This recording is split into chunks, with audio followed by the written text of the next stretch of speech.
Muhammed Basil Altaie, profesör, Yermük Üniversitesi Fizik Bölümünden kendisi çalışmalarını sürdürüyor. Doktorasını Manchester Üniversitesi'nde, İngiltere'de kozmoloji ve kuantum alanlarında tamamlamış.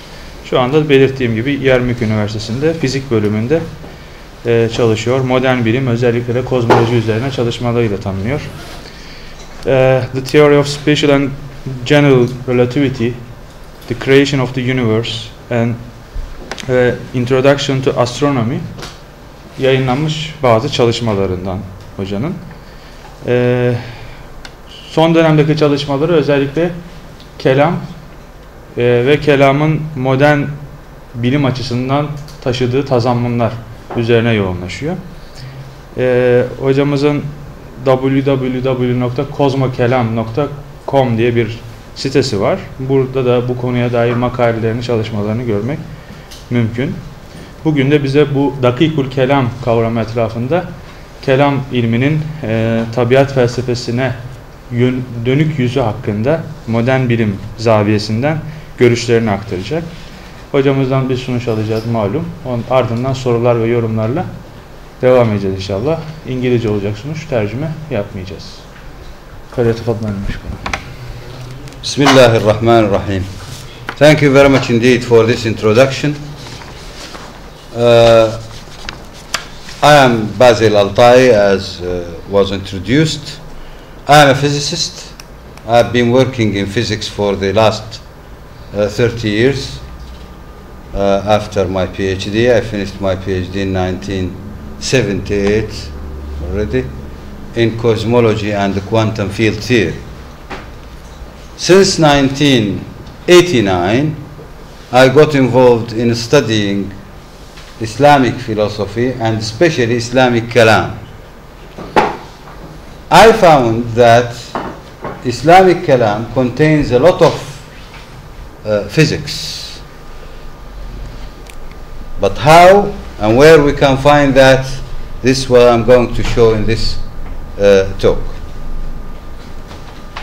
One well-known philosopher, Western philosophers, said recently, relatively recently, that probably no chapter in the history of cosmological argument is as significant or as universally ignored as that of the Arabic theologians and philosophers. Obviously he means Muslim, not only Arabic, Muslim theologians and philosophers. Although we find in them the origin and the development of two of the most important versions of the cosmological argument, namely the argument from temporality and the argument from contingency, the contribution to these Islamic thinkers is virtually ignored in the Western anthologies and books on the subject. And this is completely true. Kalam has been ignored by both, I should say, Western and even Arabic and Muslim researchers. The reasons is related to the difficulty of the subject and the need to specialize in certain topics that may not be available with the peoples. However, let me introduce Mutakallimun. Who is Mutakallimun? Mutakallimun were a group of Islamic theologians and thinkers. They appeared during the 2nd century after Hijrah, that is the 8th century AD, and continued to be effective until the end of the 6th century after Hijrah, the 12th century AD. Their ideas remain to be vital part of the Islamic theology for a long time, even up until now. In Arabic, kalam means speech. I think you the Turks, knows what is kalam. Kalam is kalam. or a collection of words, but it means also a dialogue. This is the meaning actually intended for Islamic kalam, and this is a dialogue, exchange of ideas. Philosophically, kalam is a collection of concepts, as I put it. This is my definition. Kalam is a collection of concepts, assumptions, principles, and problems that tries to explain the relation between God, humans, and the physical world in accordance with the Islamic creed. Classically, kalam forms, and this is very important, the foundation of Islamic jurisprudence or fiqh. Usul al-fiqh are driven originally from kalam. Without kalam, you cannot have usul al-fiqh. But since usul al-fiqh were established long time ago, we forgot about the origin of usul al-fiqh. We all forgot about kalam.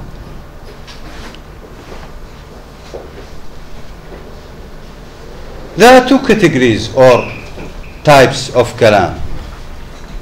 If it was already classified long ago. There is Jaleel al-Kalam, which means the great or coarse kalam, and there is Daqiq al-Kalam. Jaleel al-Kalam, Daqiq al-Kalam. Jaleel al-Kalam deals with problems related to the divine attributes, resurrection of the dead on doomsday, and the questions related to divine knowledge, omnipotence, omniscient God, the qada wal qadar, the fate, the destiny of humans. All this is related to Jaleel al-Kalam. And among these were the problem of the creation of the Quran, the famous problem which caused the death of kalam, actually. Also, man's free will is discussed among the issues of Jaleel al-Kalam. And there is Daqiq al-Kalam, and this deals with the problems of natural philosophy, what we call natural philosophy. For example, space, concept of space, time, motion, matter, force, gravity. All these are discussed under Daqiq al-Kalam. Very few peoples or few researchers, also causality of course, will come under Daqiq al-Kalam, the question of causality. Very few peoples have done research on Daqiq al-Kalam. Many Muslims have done during the last 50 years. I shouldn't say many, but a number of researchers did some work on Daqiq, on Jaleel al-Kalam, mainly. Few, very, very few, I can say 3 or 4 only, have written good monographs or articles even about Daqiq al-Kalam. There is one good book in English written by Harry Wolfson of Harvard University called The Philosophy of the Kalam. It's mostly about Daqiq al-Kalam, mostly. But again, this monograph contains some fundamental mistakes or misunderstanding. The reason for the rise of Kalam itself was actually internal. As you see, some people, some historians say it was the problem of the sin. How can we classify a Muslim sin? Should we say he is a kafir? Should we say he is mu'min? It's not possible to say he is mu'min. لا يزني الزاني وهو مؤمن لا يكذب المؤمن وهو مؤمن وهكذا. So he is not mu'min. We cannot say he's kafir because he says ashhadu an la ilaha illallah wa ashhadu anna Muhammadan Rasulullah. So he's not kafir. What should we say? It is told in history that Wasil ibn Altaie said he is fasiq. Fasiq is something in between the kafir and the mu'min. And this is the manzila bayna al-manzilatayn. From that date, a group who were called later Mu'tazila were created on that date.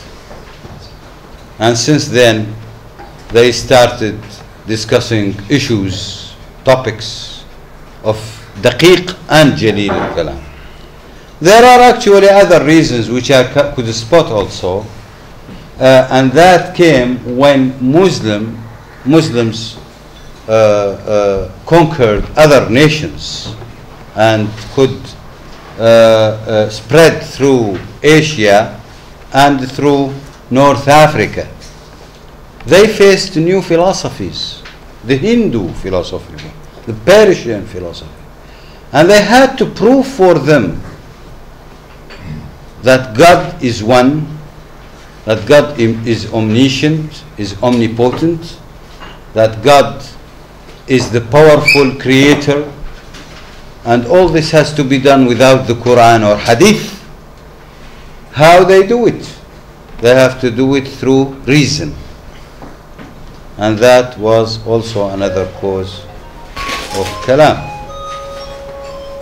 Mutakallimun are divided into two groups. The Mu'tazilites, which were the older, and the Ash'arites, which appeared later. The Mu'tazilite, as I said, were the group who was led or founded by Wasil ibn Altaie. By the way, you can see the dates. I've written the names and the dates of wafat, so that you have an idea of the time where pioneering kalam or mutakallimun were working. There's also Amr ibn Ubaid, Abu al-Hudayl al-Allaf, and the famous Ibrahim al-Nadhan. Al-Jahir also have been classified as Mu'tazilite. And there are late thinkers, Abu al-Husayn al-Khayyat, Abu al-Qasim al-Ka'bi, Abu Ali al-Jibai, and this is very famous, Abu Ali al-Jibai, and his son Abu Hashim al-Jibai. They were all Mu'tazilites. There are some biographers or historians of Kalam, and the very famous and great man is Al-Qadi Abd al-Jabbar, who wrote a very big encyclopedia of Kalam in, I believe, in about 20 volumes, called Al-Mughni fi Abwab al-Adli wa-Tawheed. This contains history of Kalam and the main contributors. There is also his students, Abu Rashid al-Naysaburi and Ahmad ibn Mataweh. Perhaps the second one is not well known here. Ahmad ibn Mataweh has good contributions to Kalam and to the history of Mu'tazilite Kalam. He has a book called At-Tadhkira fi Ahkam al-Jawahir wal-A'raf. Very important. The Ash'arites, mainly we have the founder is Abu al-Hasan al-Ash'ari, who died around 324 after Hijrah, and was followed later by the theologian and mutakallim, Abu Bakr al-Baqillani, well known for his arguments in Ash'arite Kalam, and also his student, Abu al-Ma'ali al-Juwayni, Imam al-Haramayn, well known for his book, many books actually. In Kalam you find the book called, the name, Ash-Shamil fi Usul al-Din, you see. But when you read the book, you find 450 pages of Kalam. But the title is Ash-Shamil fi Usul al-Din. Also you have Abu Hamid al-Ghazali, well known, Imam Abu Hamid al-Ghazali. He contributed a lot to Ash'arite Kalam, and lately Azuddin al-Iji, well known for his contribution in Kitab al-Mawaqif fi Ilm al-Kalam. I found that Daqiq al-Kalam contains a lot of physics that should not be ignored anymore. We should pay attention to this Daqiq al-Kalam. Jalil al-Kalam I will not argue about. Jalil al-Kalam has caused problems for the Muslims. During the 4th century after Hijrah, there were clashes, even the 3rd century already, there were severe clashes between Mu'tazilite and Ash'arites. It was unfortunate moment of history that Muslims get involved in such actions, not only arguments, but actions against each other, that a great thinker and theologian, jurisprudence, Ahmad ibn Hanbal, was beaten and put to jail for a long time, just because refusing to say that Quran is makhluq, because the Mu'tazilite were in power, and they started prosecuting those who are against their ideas. For this reason, I would say that Jalil al-Kalam, please take it for granted, Jalil al-Kalam is no more than part of our history. It is a history now. I cannot make any benefit from Jalil al-Kalam. But the point is, when I look at Daqiq al-Kalam and study what they have said, and when I say I mean the physicist, because now I am a physicist studying Daqiq al-Kalam,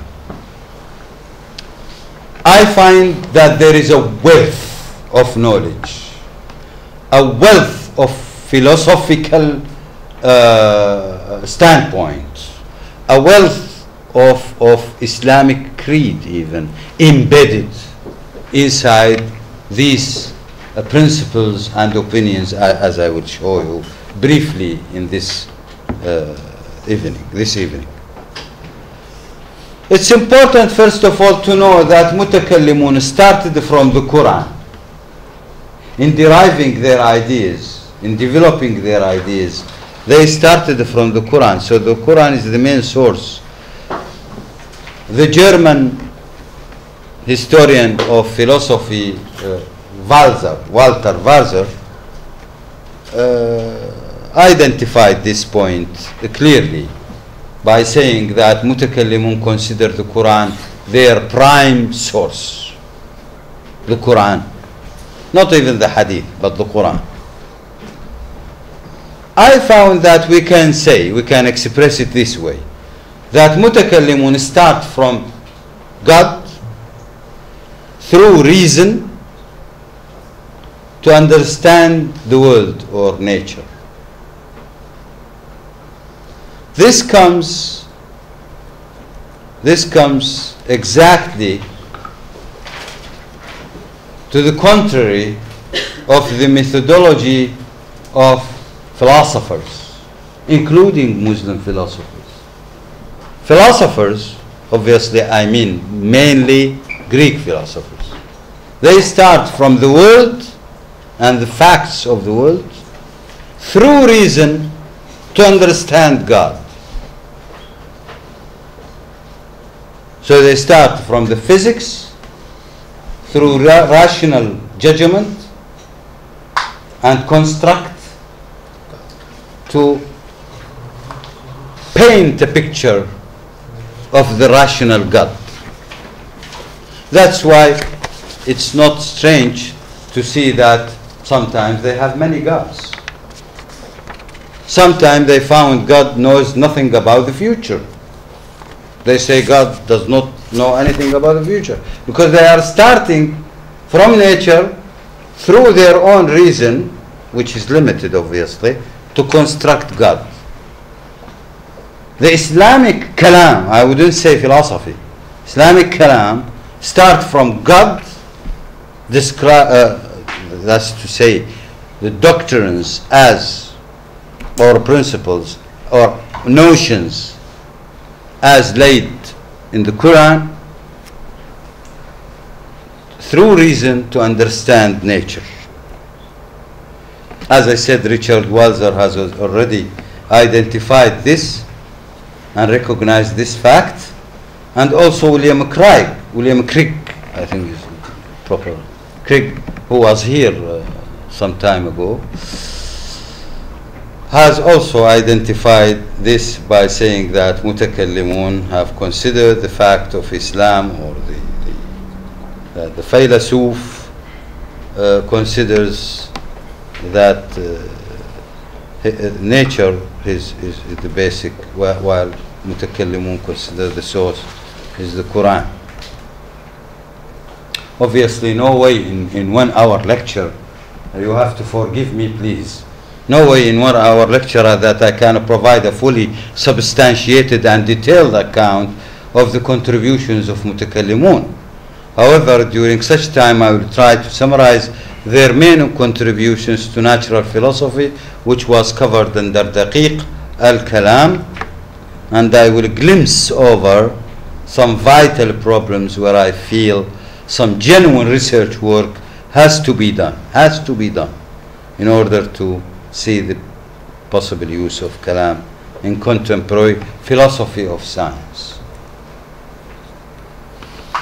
The fundamental principles of Daqiq al-Kalam. I have made my own investigation actually during about 20 years now. And I could find, by the way, I have written a book recently which I finished last week, and probably I will hand it to the publisher next week. The book is titled Daqiq al-Kalam, the Islamic Approach, in Arabic. Daqiq al-Kalam, the Islamic Approach to the philosophy of nature, or natural philosophy. And in the book you can find a lot of quotations, lots of quotations. There you can find the substantiated material that a researcher would really need, and the analysis. I found that there are 5 principles that mutakallimun have devised. And when I say mutakallimun now, there is one important point. In Daqiq al-Kalam, agreement between Mu'tazilite and Ash'arite is about 80 to 90% in Daqiq al-Kalam. But in Jalil al-Kalam, agreement is about 1%. That's why we had the problem. So let us put Jalil al-Kalam in the museum and work out with the Daqiq. Why not? And refurnish Kalam, renew Kalam, starting from science first, and from physics, philosophy of physics, then whole science, then we think about a new Jadid al-Kalam. And then we may think about new Usul al-Din. That's my big project, actually. I am not a faqih. I am starting or initiating this project. I perhaps can work about it maybe for 10 or 15 years maximum. But then I will hand it to others who should work the other part, which is most important.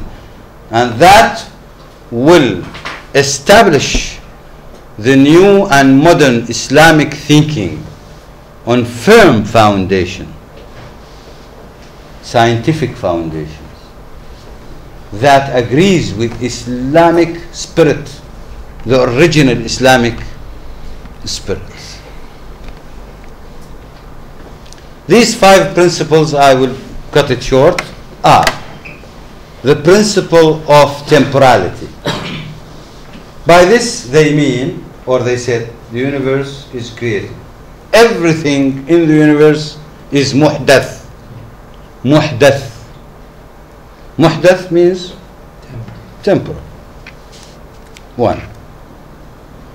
Obviously, William Craig, by the way, the philosopher William Craig, who has been famous, he spotted only 1 principle. But I'm talking about 5 principles, not 1 only.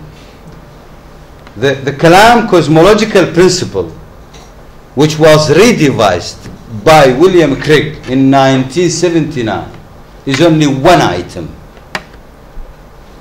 among the 5 pillars or principles of Daqiq al-Kalam.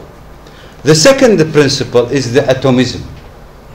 Mutakallimun believe that the world is atomic, not continuous. Okay? Everything is atomized, even time, even space and time and motion. Spirit. Points, small atoms. Even spirit. Even Even spirit? spirit. Yes, here we come to a point. Yes, they have made some kind of, but I didn't deal with Jalid. You see, this is part of the Jalid. So when I say, when I see paragraphs talking about spirit or soul, or Mind? I just skip it. Mind? Mind. I skip it. Intelligence. I skip it. Wonderful formula. I am trying to, yes. Because this is a difficult subject, you know. When you If it is subject, send it to the general children. That's right. It's a difficult topic to deal with, spirit or something that cannot be weighed or measured. You cannot weigh spirit or measure or even identify it. It's a concept rather than, by the way, the spirit is a concept. It's not a material thing. It's a concept. But at the same time, it's a chronic concept. Chronic. Chronic. Quranic, yes, of course. But then you come to the then you are talking about the creed, Islamic creed. That is something different from the Islamic world view of what is mumkin. Or mumkin al-wujud, let us say. Mumkin al-wujud. There is a fundamental clash. As the day before yesterday, Dr. Mahmoud Qaya was telling me, yes, I fully agree with you. Muslims spend much time discussing wajib al-wujud and forgot about mumkin al-wujud. And now you are restarting again the whole story, but starting from mumkin al-wujud, concentrating on mumkin al-wujud and forgetting about wajib al-wujud. I said, yes, exactly, this is what I'm going to do. Why? Because wajib al-wujud is wajib al-wujud. I cannot help doing anything about it. It's wajib al-wujud. Finished, yani. Take it or leave it. But mumkin al-wujud is something that I can convince you with, or you can convince me with your ideas. واجب الوجود is a rule of thumb. Finished. Either you agree that there is a God or not. I don't need to make much fuss about it, you know. Otherwise, it will be much ado, in my opinion, about nothing. The third principle is obviously within their principle of atomism. They had, as you know, the accident, jawhar, and substance and accident. Substance is jawhar, accidents are a'rad. A'rad. One single is arad. Arad. By the way, the reason why mutakallimun assumed the existence of arad, not only jawhar, but arad, is to fix one thing, which is the essence, the jawhar, and to see the changing. The changing is the arad. They believe that the universe cannot stay 2 moments, cannot stay as it is 2 moments. And when they say moment, they mean the shortest possible imaginable time. And this is, by the way, Like blank time. it's blank time. I have already made some more. You say in Arabic the word for that? Arab. Arab. They have taken it from the ayah, هذا عارض ممطرنا. عارض. Something which comes and leaves soon. Arab. Or يبتغون عرض الحياة الدنيا. يبتغون عرض الحياة الدنيا is also عرض here. By the way, for each principle they have ayah behind it. For example, atomism, how they get it? They say وأحصى كل شيء عددا.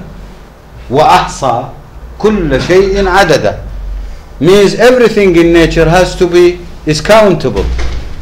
And in order to be countable, it has to be discrete. The third principle is the principle of continued recreation. And by this they say nothing can stand as it is 2 moments of time, 2 blank time, if you like. You know what's the blank time? Yes. Not you. 10 to the power minus 44 seconds. We have had a business. 10 to the power minus 44 seconds. And believe it or not, I have some specialized research of mine which talks about 10 to the power minus 44 to 10 to the power minus 34 seconds. And then I finish my research. My work is in this duration. 10 to the power minus 44 to 10 power minus 34 second. We do some research, although it looks crazy, but this is what we are doing.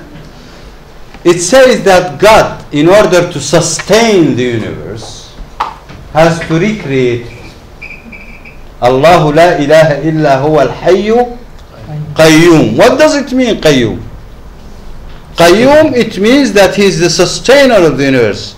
How can God sustain the universe if everything in the universe is created once and left?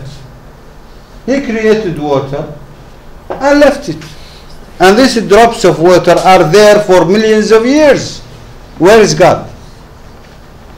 He created us, created the stars, and nobody would ask then how and where and when God will play his role.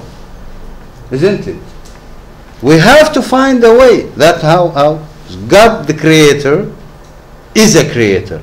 God is sustainer, qayyum in the Quran. Now from the Quran I want to establish my view of nature. through reason, through my mind, how I do it, I say, if he is really qayyum, then the properties of matter should change. What are the properties of matter? Is the Arab. So this black color, according to Kalam, Daqiq al-Kalam, this black color is going to vacuum or to disappears and reappears and disappears and reappears millions and millions of times each moment. And that is how God not only sustains the universe, but how the universe become undetermined, because between every one creation and the other, God can decide something else. God can decide something else. For example, I leave this paper and it falls. And if I do it millions of times, it will fall, you would expect. Yes, correct. But the Kalam says no. This is mustaqarrul aada. This is something that we are accustomed to, because it happens millions of times. That's why we say it will happen every time. But to be sure, it will not happen every time, because God is powering gravity every time I throw this piece of paper. He's powering gravity. If he decide not to power gravity but to power anti-gravity, then this will go up. And that is the mu'jiza. That is the mu'jiza. That is how they find a good reason, a natural reason for the mu'jiza. But by the way, one can say then, according to Kalam, there is another principle which is indeterminism. That the laws of nature are not determined, or let us say, phenomena in nature is not fully determined. It has some indeterminism. Obviously, this is connected, with the question of causality. It's connected with the question of causality, whether there is a real causality, natural, deterministic causality or not. And here, by the way, since some of you, I understand, are philosophers or students of philosophy, you should take care. A lot of papers has been written about causality in Islam, or causality according to Ghazali, causality according to Ash'arite, Mu'tazilite, and contains big mistakes. There is one famous man called Peter Adamson. He works in King's College London, and he has a paper in Muslim Philosophy's website, Causality According to Ghazali, and he's talking nonsense. I wrote to him an email and I said, I'm sorry, Dr. Peter Adamson, you are writing some nonsense here. And he said, yes. Yes, he agreed. And he wrote to Muslim Philosophy, please remove this article. And you can go to the Muslim Philosophy website, www.Muslim Philosophy, Peter Adamson, and you will see a small note who perhaps the only three who understand this note is the site manager, Peter Adamson, and myself. The note says, yes, Peter, we will do it. And the question alamat ta'ajjub, because Peter asked them to remove the article, and now it is the 6th year and the article is there. I don't know why they are not removing the article, you know. The 5th principle is integrity of space and time. Integrity, I mean one and integral part. That the space and time constitute one entity. And by the way, this idea was not acceptable until Albert Einstein in 1905 introduced this idea into physics. These are the 5 principles. temporality, this atomism, Substance and accidents. not substance accident, no, ever continued recreation, indeterminism, and space-time integrity.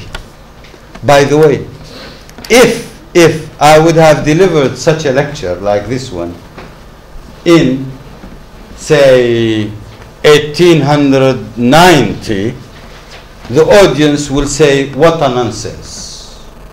What a nonsense.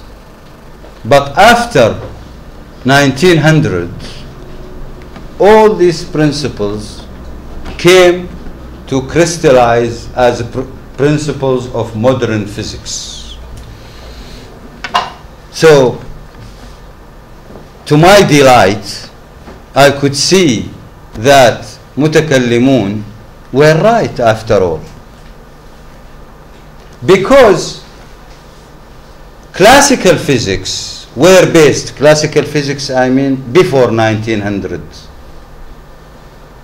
were based on completely different or contrary to what Kalam is saying. It was based on eternity of the universe. It was based on continuity. It's based on a universe which is created once and only once, and the prime mover could do anything else after it, including if he resigns. That's why we can call God of Aristotle, or God of the Greek, the retired God. He has nothing to do. He created the universe, and then the universe started rolling. Is no longer a sustainer, because there is no idea about sustaining the universe. And also, if we come to determinism, the universe is determined according to classical physics, including the laws of Newton, Isaac Newton, and even Maxwell. It's determined. It's only after we discovered the quantum theory that we physicists knew that the universe is indeterministic. It's only after Albert Einstein in 1905 devised the special theory of relativity that we know that space-time is integrated. By the way, there are clear, very crystal clear quotations in this short paper which shows you that Ibn al-Hazm al-Zahiri already said that there is no meaning to space without time, and there is no meaning to time without space, and both are meaningless without the existence of a body. This is some Al-Ghazali, Imam Al-Ghazali, in the book of Tahafut al-Tahafut, translated to Turkish by your supervisor, Dr. Mahmoud, and it already contains some pages talking about Qabl and Ba'd, before and after. And he's Ghazali, Imam Ghazali, talking about Al-Bu'd al-Zamani wal-Bu'd al-Makani. This is very important. You know, this term itself, to say Bu'd al-Zamani, is something in physics, because it is casting a new concept for time.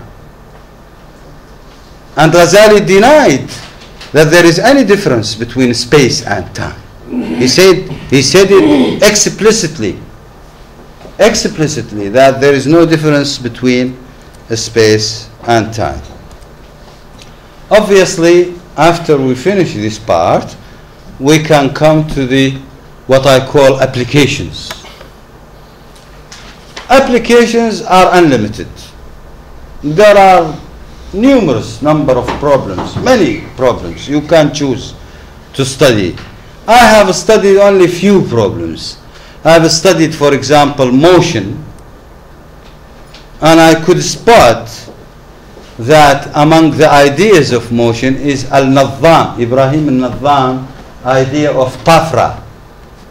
Tafra, it means that the body instead of moving or covering continuously every point of space, he should jump.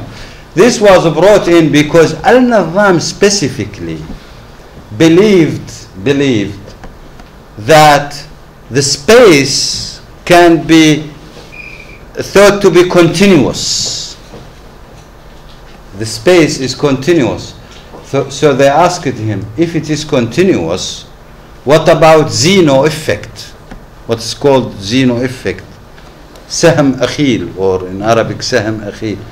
How can we justify the motion? Because motion is covering a distance. If the distance is subdivided into infinite number of points, then the body is covering infinite places. So it is impossible. Infinite distance. It's impossible for anything to move.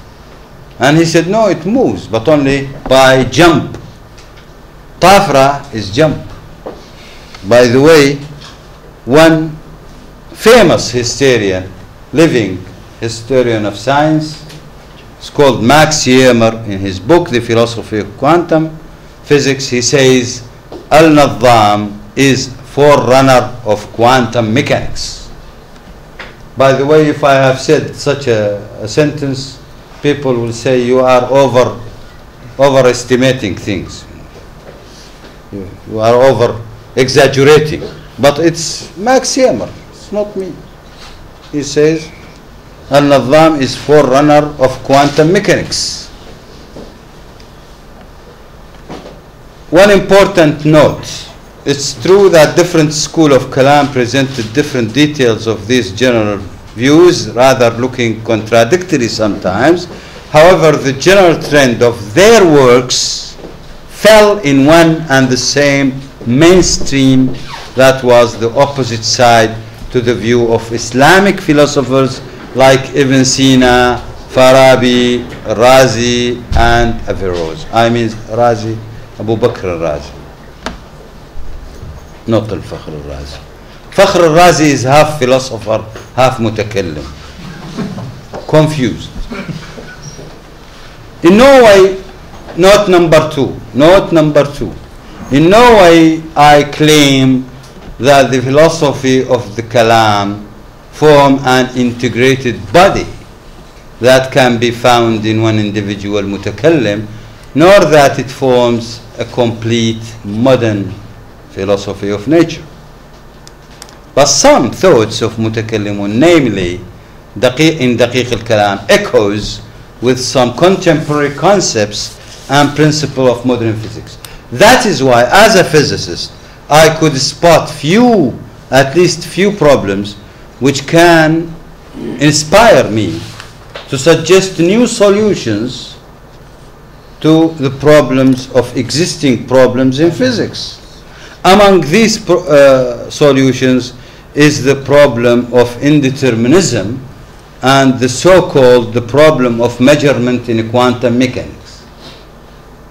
About a month ago, I have submitted a paper, it's still under review by the way, to American journal trying to explain the problem of measurements in quantum mechanics in a sensible way, because there are five suggestions for these problems. It's a purely technical problem.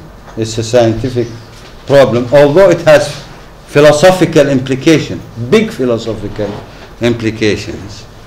I could suggest that the problem of recreation is a solution, is a very good solution to the indeterminism. Why? Because once you recreate, you actually distorting the whole system.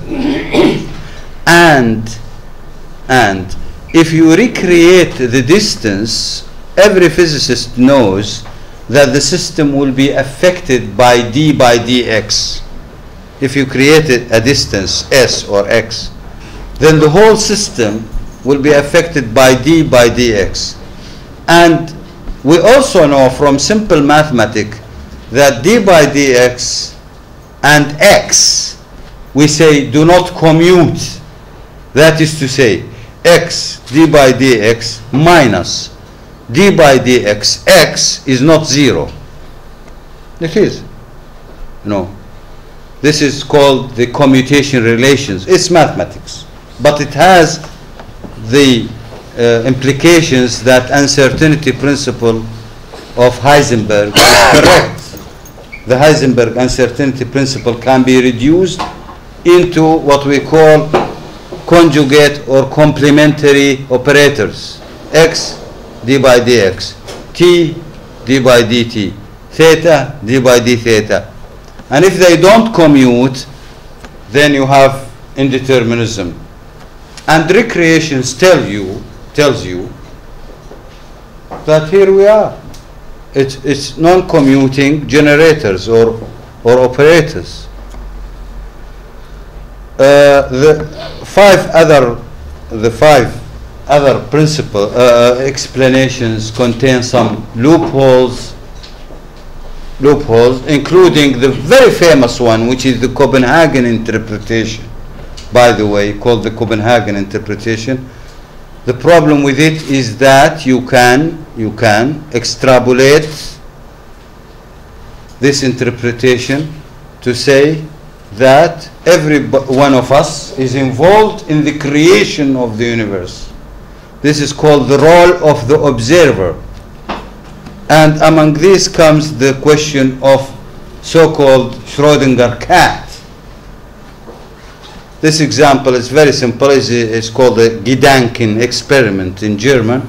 It's thought experiment, and it assumes that there is a cat and there is a radioactive source and there is a small قنينة يعني bottle of poison gas inside.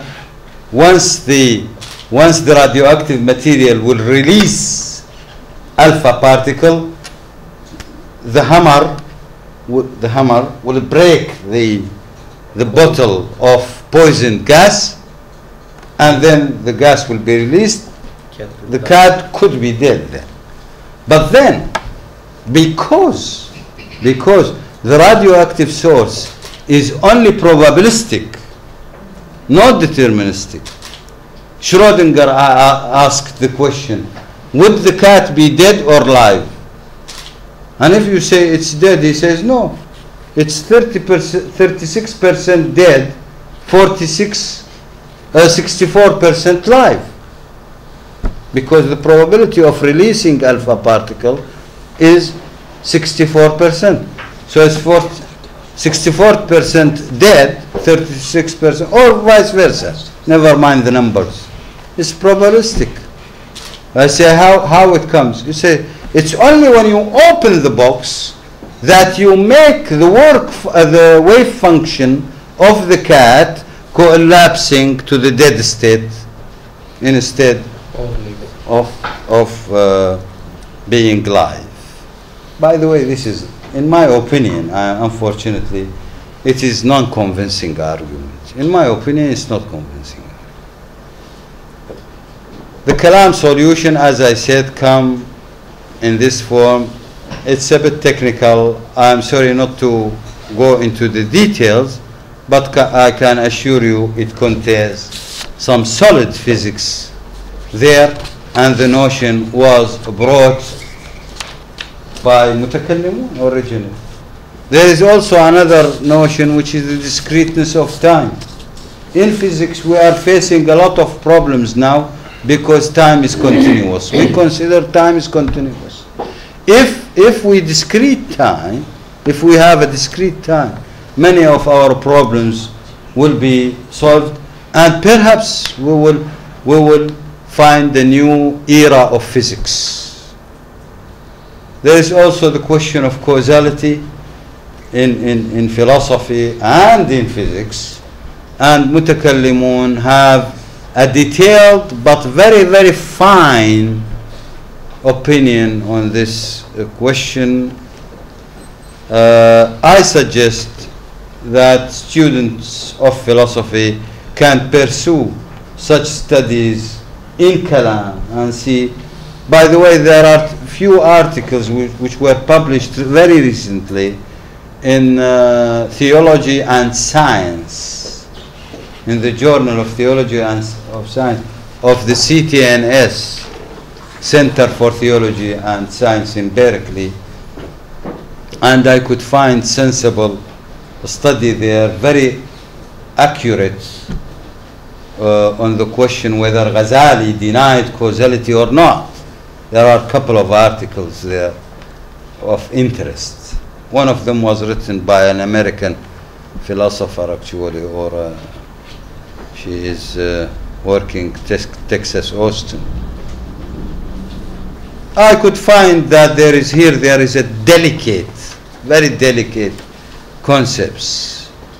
For example, Mu'tazilites had 4 types of causality. Causality of i'timad, causality of iqtiran, causality of tawlid, and mustaqarr al-'ada. This is something very developed, you know.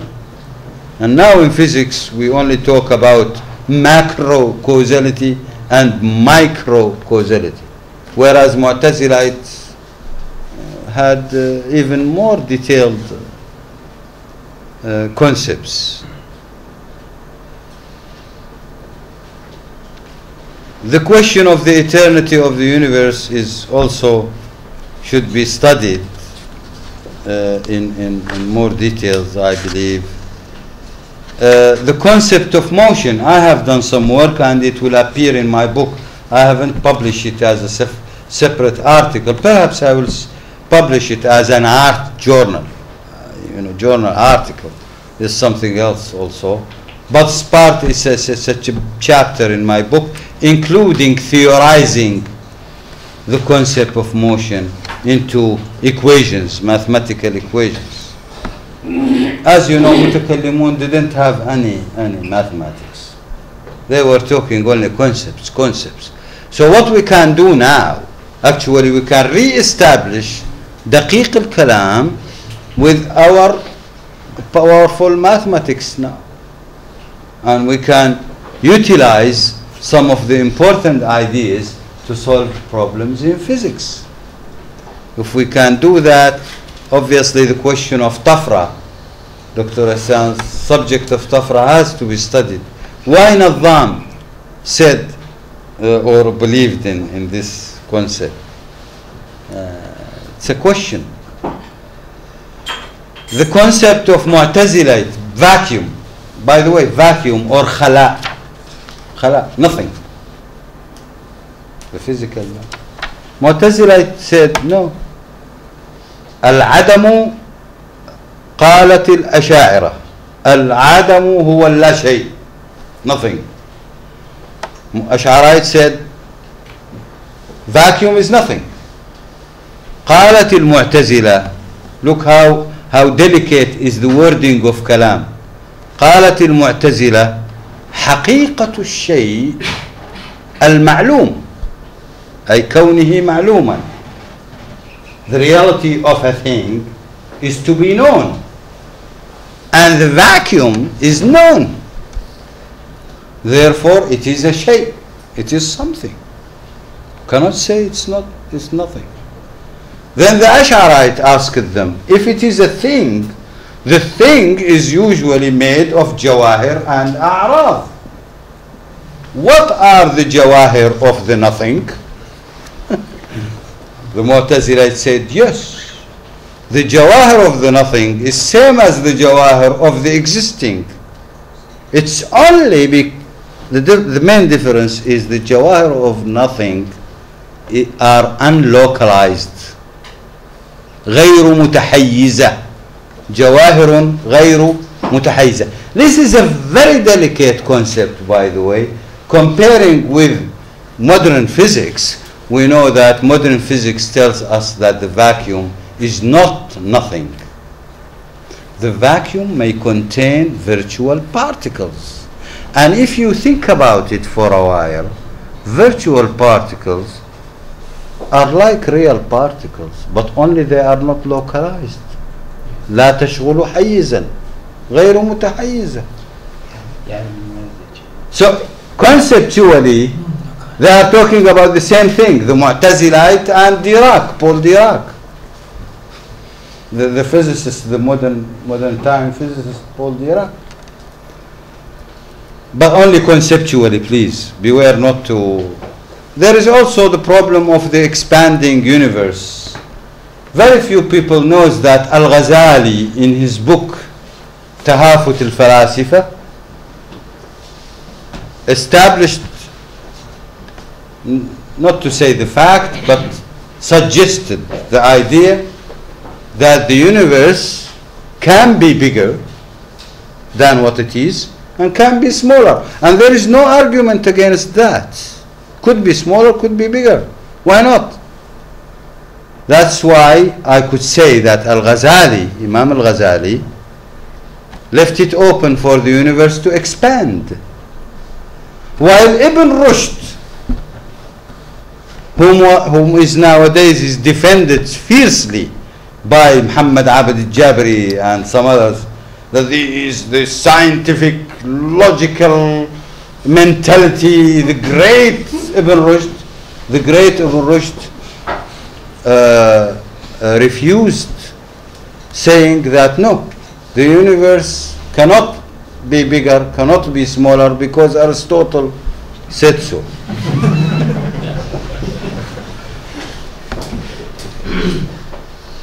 Among this discussion of Kalam principles, there is also good tarif, yani shay'un tarif, how he give reasons why mutakallimun refused causality, for why they said the universe is indeterminate, etc. And thank you. Thank you so much, Professor. Thank you so much for this eye-opening presentation.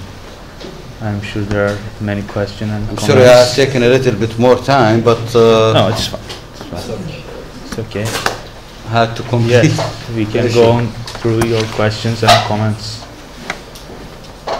Yes. My first question is, I think it is a very useful concept, recreation. But is there any nexus rope between one time and another time? Yes, of course. Except sustainable God. Yeah. Except. No, I'm talking physically. Let's talk physically. Okay. The idea originally was created to justify a sustaining God, sustainable universe. But let's just forget about that for the moment. Let's look at physics. The rope between creation and recreation is exactly indeterminism. The indeterminism of the world is originates in this recreation.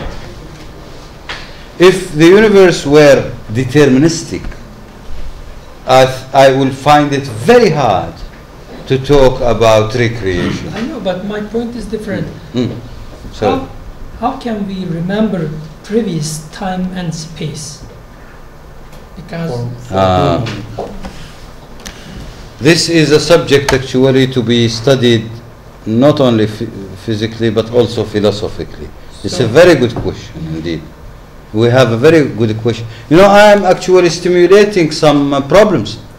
It's by no means that I have finished Ustaz, because questions. I cannot. It's open. Ustaz, That's why. Yes, I feel like you, but I have a project here. I cannot solve this. Exactly.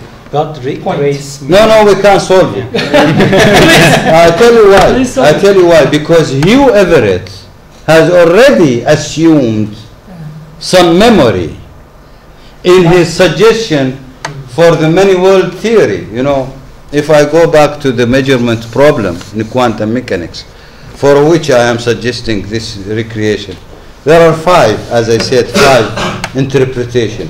The Copenhagen interpretation, Einstein statistical interpretation, and then the Max Born probability, and the Hugh Everett, yes, and the hidden variable theories by David Bim.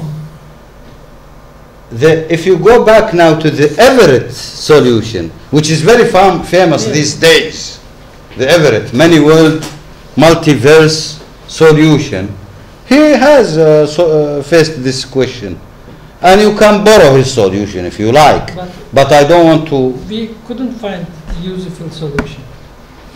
They all have some problems. I believe I can find a solution. I believe. No, because I have already thought about it, by the way. Inshallah, I have already thought about it. If you have an email address, yes. I can send you some glimpses of the solution. Yes, It's a very important thing. it is. Very important. I agree. It is. We can It is. like that God recreates the human being By the way, this with the memory. this question comes in connection with can an absolute contact a relative? Yes, that's true. It is valid for. I have asked myself this question. I don't say God and the world, I say absolute and a relative.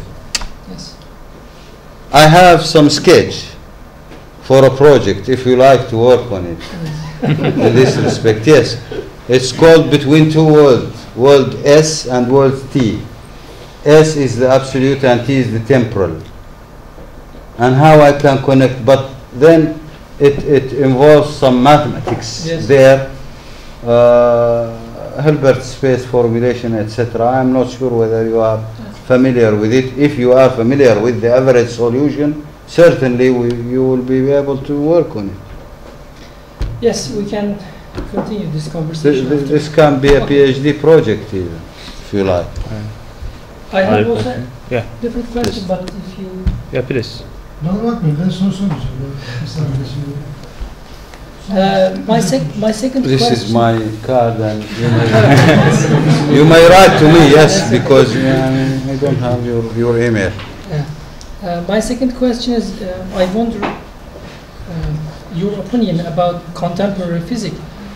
Do you accept contemporary physics as an ultimate truth No. or not? No. How can I accept contemporary physics as an ultimate truth Because when I know we are facing a lot of problems now with So it? my question is, No. if Full of problems. if contemporary physics framework has changed, for example, in the 50 years or 100 years later, how can we interpret Daqiqul Kalam according to the New. new This philosophy of science? this question is completely the other way around, actually. Yes. To tell you why this. Because what I am saying, it seems that something was not well understood. I am suggesting that Daqiq al-Kalam is the solution for modern physics problems. Just for contemporary? Yes, for the contemporary problems. Yes, I know, but For example, since you are somehow familiar with some problems in contemporary physics. In contemporary physics we have a problem called infinity, the divergence problems. Divergences appear, infinity appears when we want to calculate anything according to quantum field theory. If we want to calculate the mass of the electron, for example, the mass of the electron, the smallest thing, it comes after long calculation, infinity. Infinity. If you calculate the charge of the electron, it's infinity. Many things happen. So what we do, by the way, or what physicists do, I don't agree with this, although I have done this trick in my PhD thesis in chapter 1. We go to renormalization. What's renormalization? By infinity again. Divide by infinity again. By payment. Exactly. We say that the infinity is coming because there is a term somewhere, 1 divided, not by infinity, by 0. 1 by 0.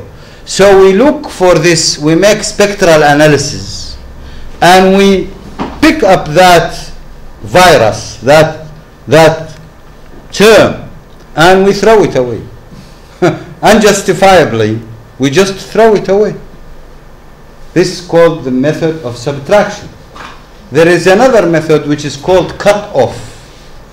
We multiply the whole equation by e to minus alpha, for example, t, alpha, e to minus the exponential. And this way we make the infinity die away. But this is also a trick. The third method is point splitting. The fourth method is dimensional regularization, which was invented by T Hooft in 1972.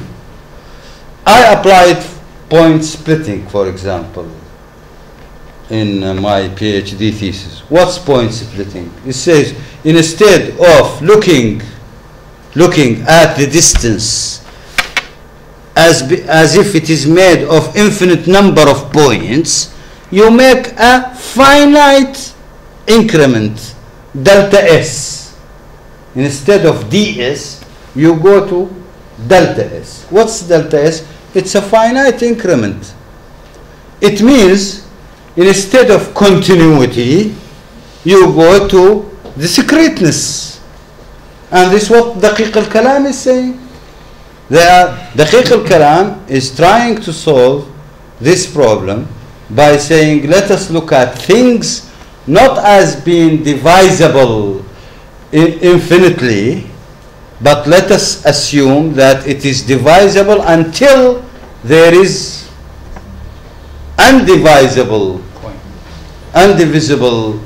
not point, but entity, or a distance, or a time, unit of time, which we call it Jawhar al-Fard.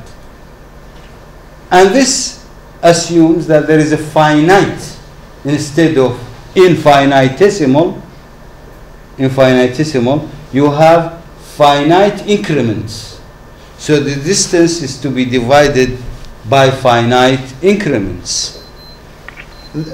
Partly this is point splitting. Yes. I have another question. Yes. Yes, please. You know, there are some solutions in the contemporary physics, wave point duality, wave-like and point-like. So, according to the Daqiq al-Kalam, is there just one thing, or at the same time two wave and point-like duality? Again, a very good question. Are you a physicist or philosopher, or I'm just working with this? Research. I have completed my PhD. In what In philosophy of nature. Good.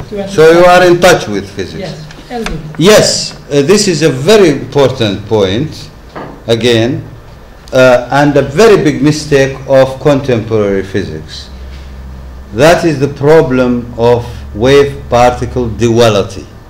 Wave-particle duality. According to Daqiq al-Kalam, the wave nature of particles is coming or is stemming from the recreation of a'rad. Yeah. Because of the continuous recreation, periodic recreation, that is why small particles behave like waves.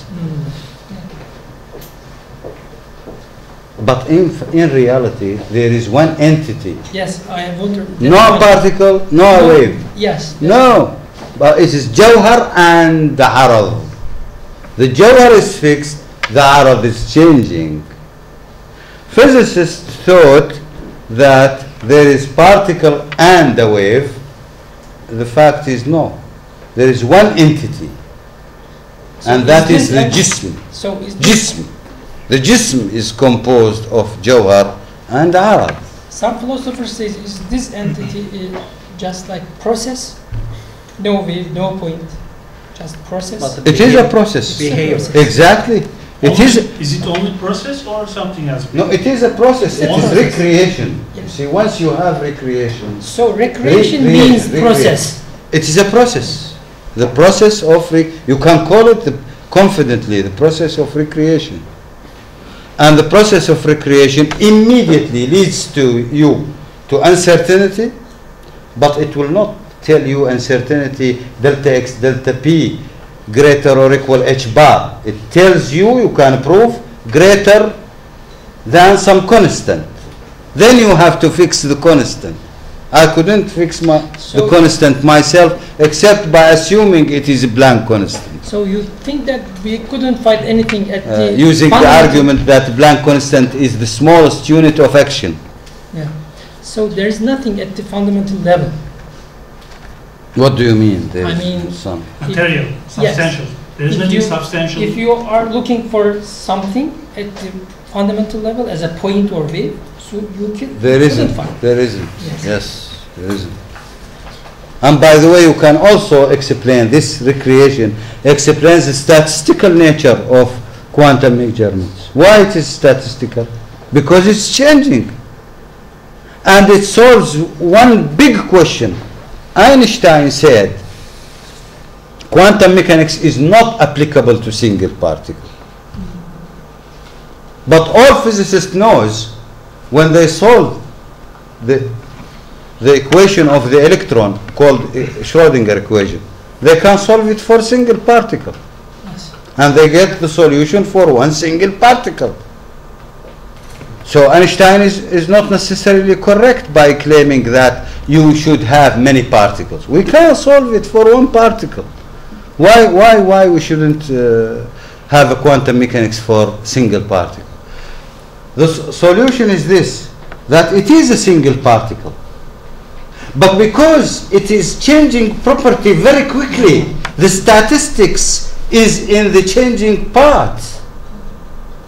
You got the point. There is another problem here. But you got the point. Yes, I this know. is important. Yes, very important. Then we have a single particle and we have a statistical nature at the same time. Yes, that's true. Ustaz, we have another problem here. Yeah. You know, in the microscopic level, there's a chaos and Yes. Statistics here valid, and there is also macroscopic level. There is an order. So how you explain these two different natures? Dualism. Yeah. Macroscopic level, you have extrapolation. Actually, it's an extrapolation of the microscopic level. Some, again, I go back to recreation problem. I have associated the recreation frequency with what you know, perhaps the frequency of any particle.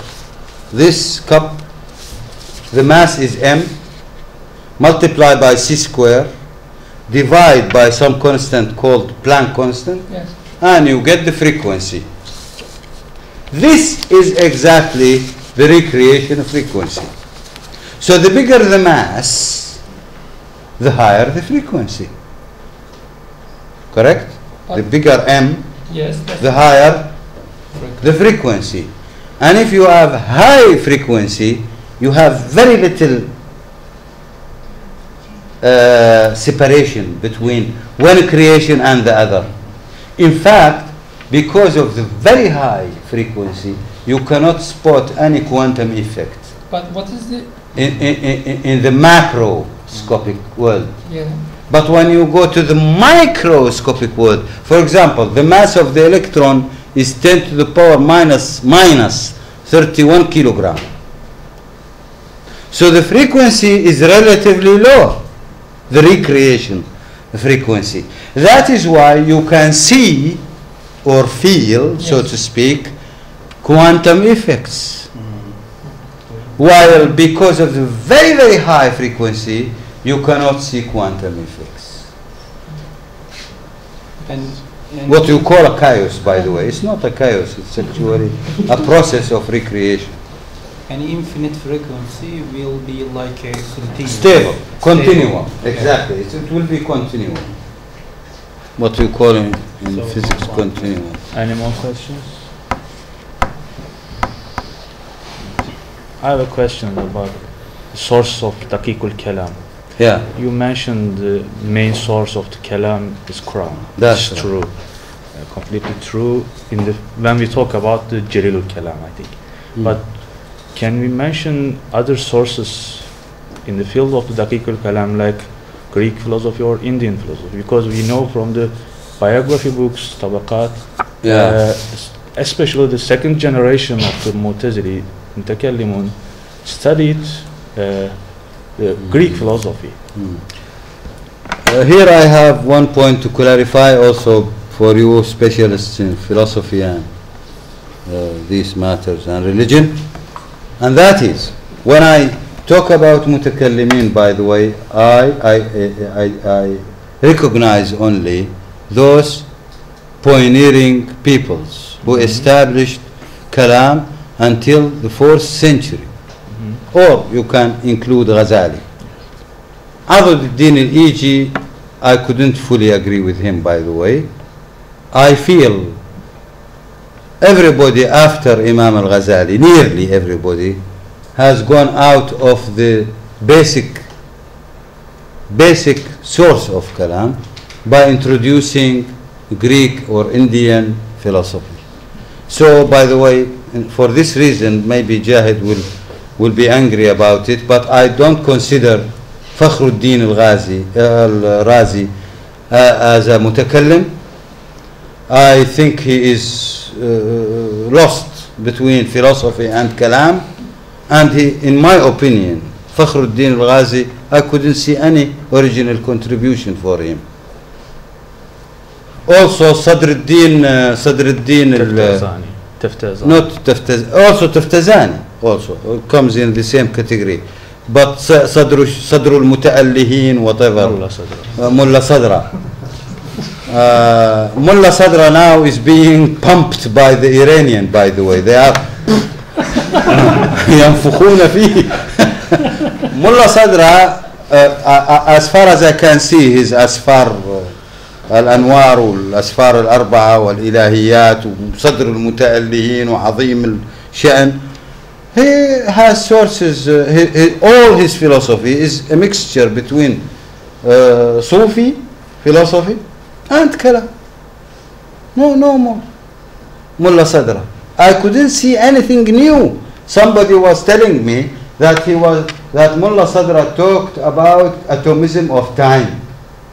And he says, it's very strange that you discovered the atomism of time in the 7th century after Hijrah or 8th century after Hijrah. It's already said in the 2nd century after Hijrah.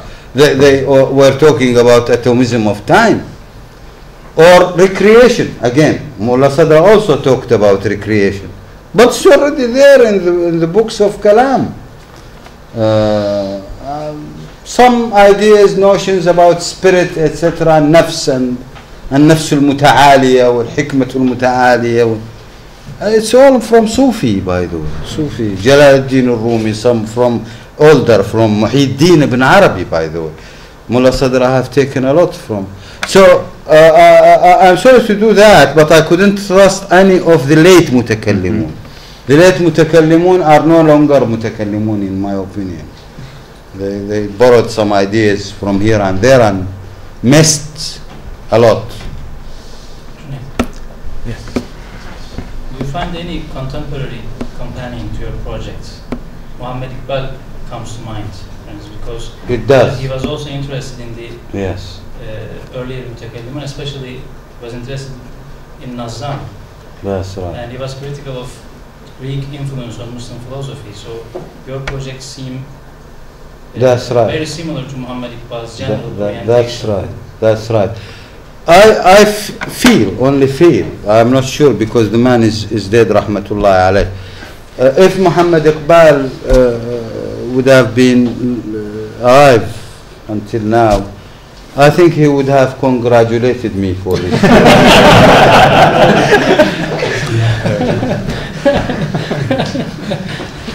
So Yes, if we have time.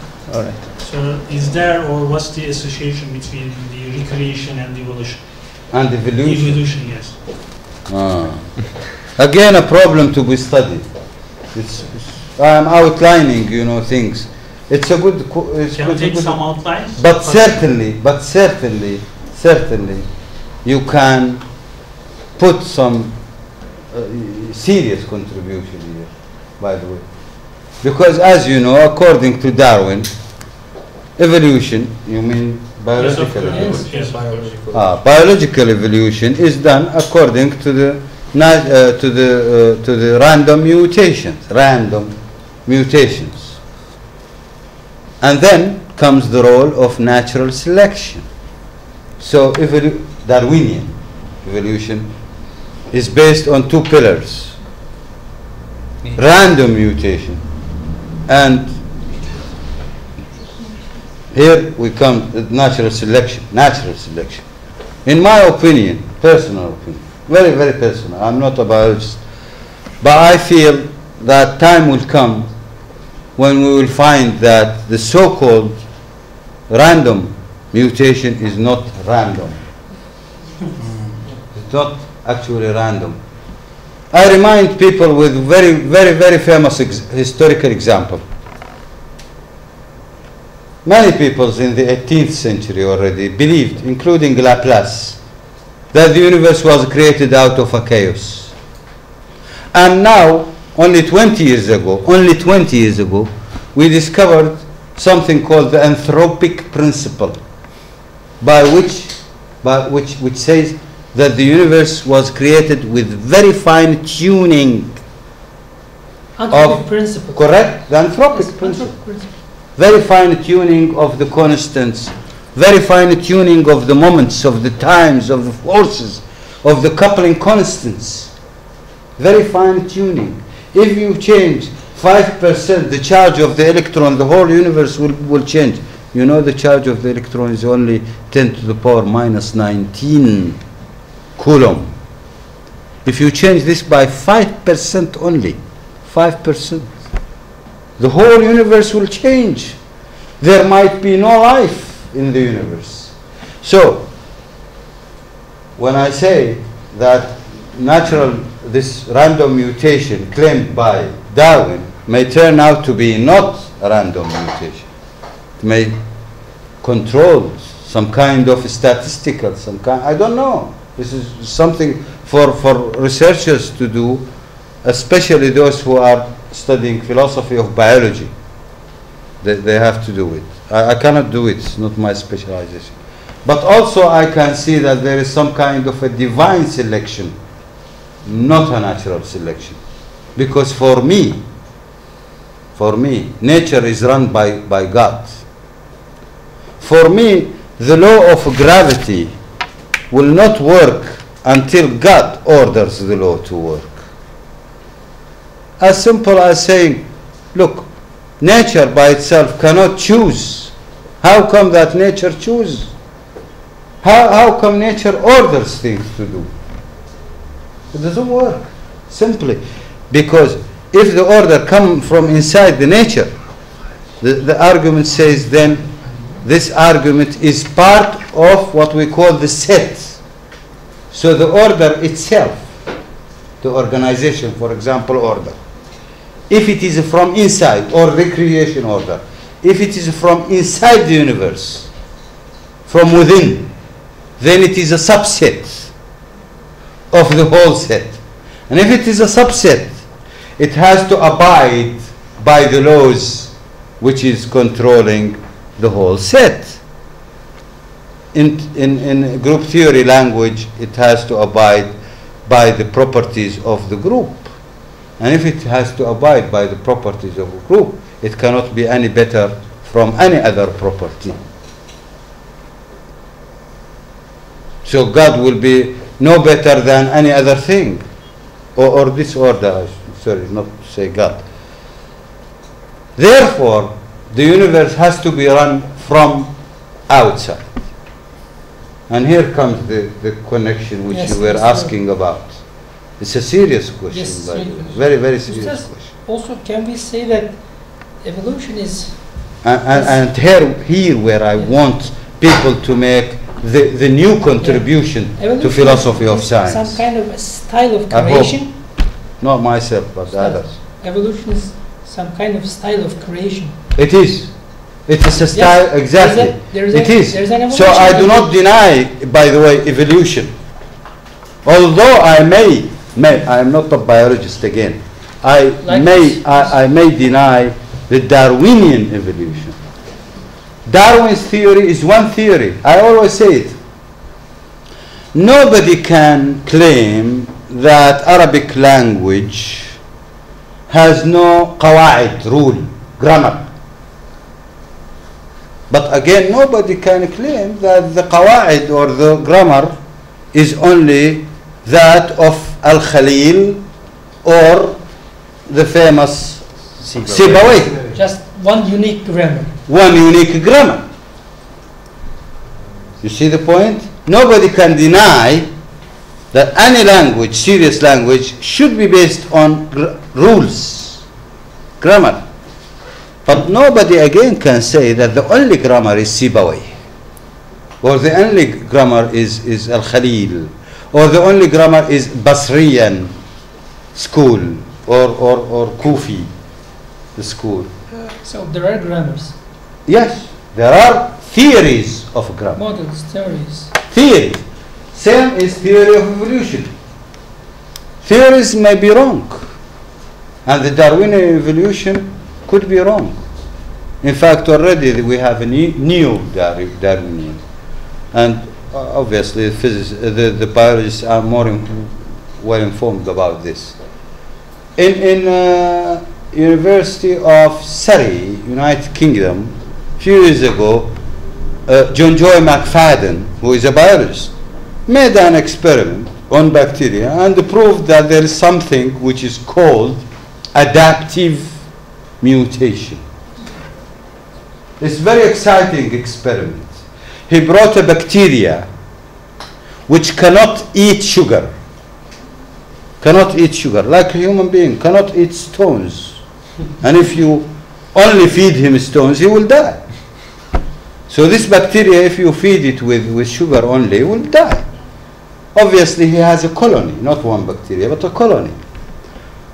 Most of the colony died, but few bacteria belonging to the same colony, who was starving, was also dividing into mutating into new bacteria. The new daughter bacteria was eating sugar immediately. And when he examined the DNA, he found that the mother bacteria, already one generation, mother bacteria have evolved into new one in which built-in mechanism where it can consume the sugar. This is adaptive mutation.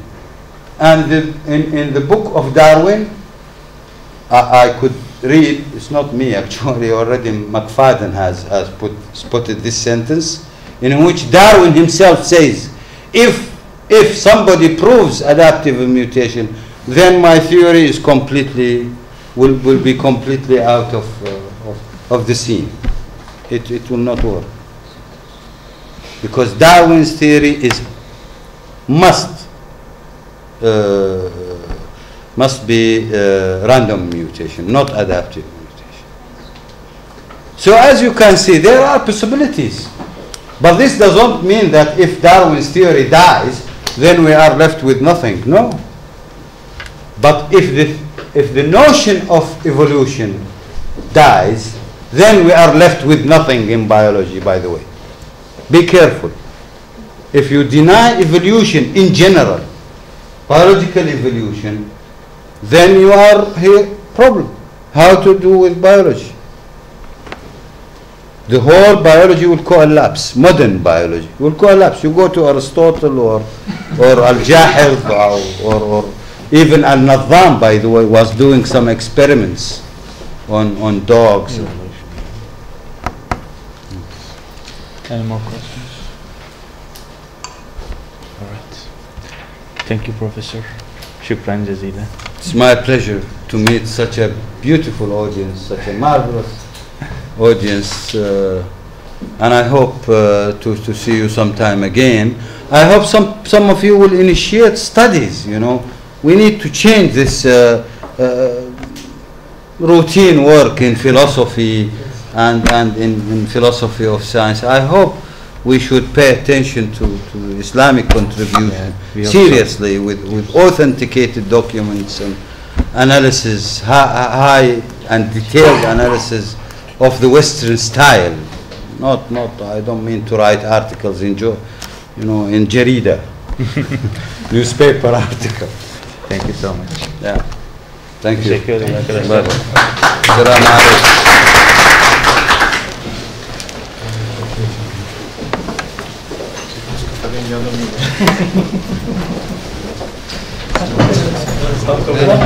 Tekrar.